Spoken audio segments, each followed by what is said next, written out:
Hello everyone and welcome back to my horror story series Season 1 Episode 4.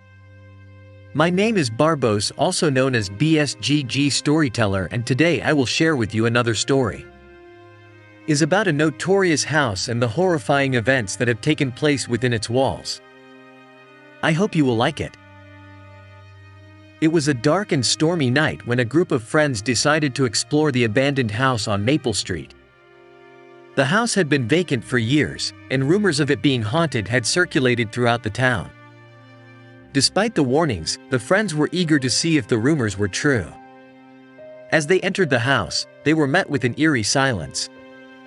The floorboards creaked beneath their feet, and a musty smell filled the air. The group split up to explore the different rooms of the house. As they wandered through the dusty hallways, strange things began to happen. Doors slammed shut on their own, and cold gusts of wind swept through the rooms. The friends could hear faint whispers and footsteps coming from the empty rooms. Suddenly, one of the friends disappeared without a trace. The rest of the group searched the house frantically, calling out their friend's name, but to no avail. They began to realize that something was terribly wrong with the house. As they continued their search, they found a hidden room in the basement. Inside, they discovered an old diary that belonged to the previous owner of the house. The diary revealed a dark history of the house. A family had lived there years ago, but tragedy struck when the mother and two children were brutally murdered by an unknown assailant. The father had been the prime suspect, but he had disappeared shortly after the murders. The friends were horrified by the diary's contents, but they knew they had to find their missing friend and escape the house before it was too late. As they made their way through the dark, foreboding halls, they could feel an evil presence watching them, waiting to strike. Finally, they found their friend, but she was not alone. The ghostly figure of a woman appeared before them, her eyes filled with malice. The friends realized too late that they had disturbed the restless spirit of the murdered mother.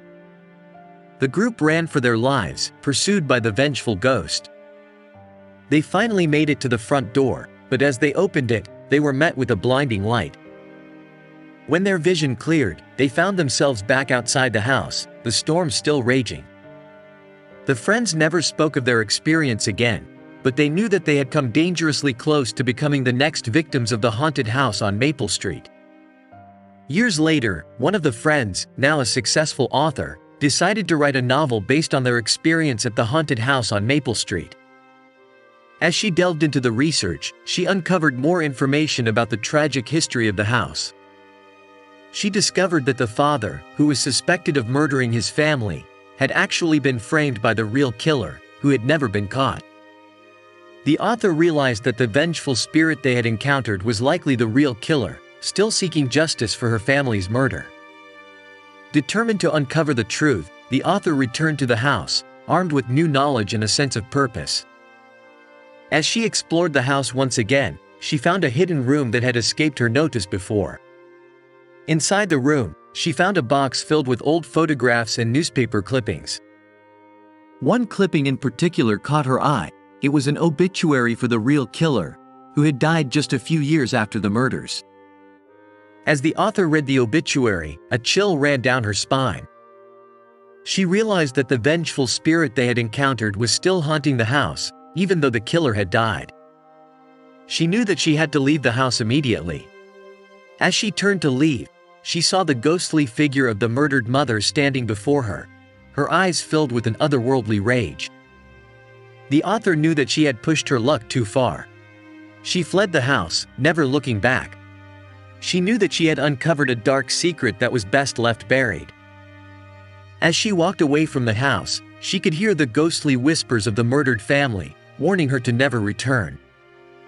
She knew that she had escaped with her life, but the memory of the haunted house on Maple Street would haunt her forever. The author returned home, her mind racing with the new information she had uncovered.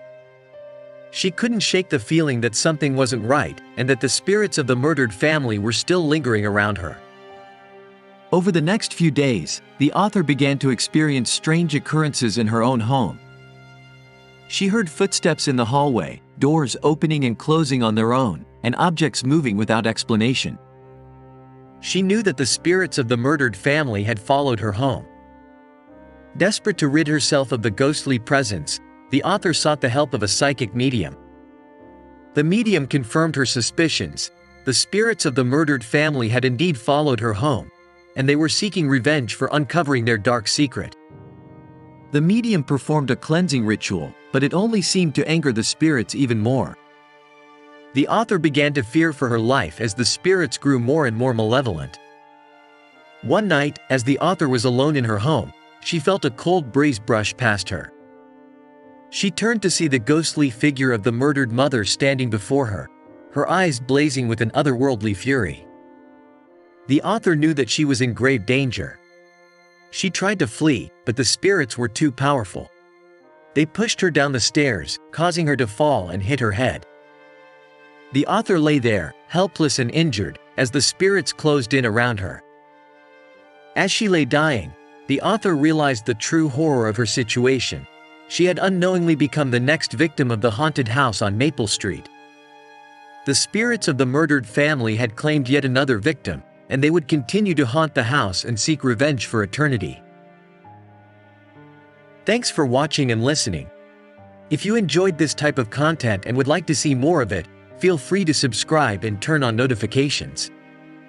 See you in the next episode, and until then, stay spooky, my friends.